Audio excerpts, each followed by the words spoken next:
मैं को नमन कि जिनके बल सस्मित सुबह जिनके बल हर्षित याम, जिनके बल सस्मित सुबह जिनके बल हर्षित याम, उन युग प्रवर्तक गुरुजन को कोटि कोटि प्रणाम, कोटि कोटि प्रणाम।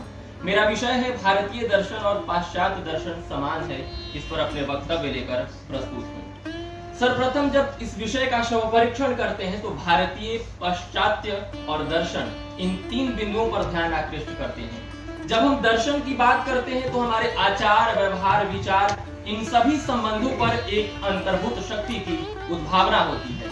जब हम बात करते हैं दर्शनों की, जब मनुष्य ने अपना जीवन यापन शुरुआत से प्रारंभ किया, उसके बाद उन्होंने ग्रहों, नक्षत्रों, ईश्वर, इहलोक और परलोक इन सब संबंधों के बारे में और आत्मा, परमात्मा और अंतरात्मा के बारे में विचार करना समाप्त किया। जब हम देखते हैं कि भारतीय दर्शन और पाश्चात्य दर्शन में अगर समानता की तो कुछ मूलभूत अंतर्भूत तत्वों के अलावा उसमें समानता बिल्कुल नहीं कहा जा सकता है।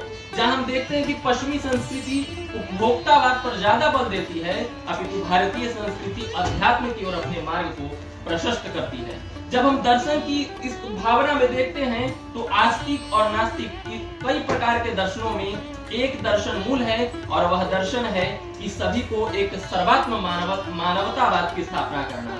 शंकराचार्य से लेकर विवेकानंद तक अनेक विचारकों ने भिन्न भिन्न तत्वों की दृष्टि से दर्शन को परिभाषित किया, लेकिन उन परिभाषा में एक बात सर्वप्रमुख थी और वह बात है स्वयं के साथ साथ पर के गुणों को एकाकार करते हुए अपने जीवन पद्धति को चलाना।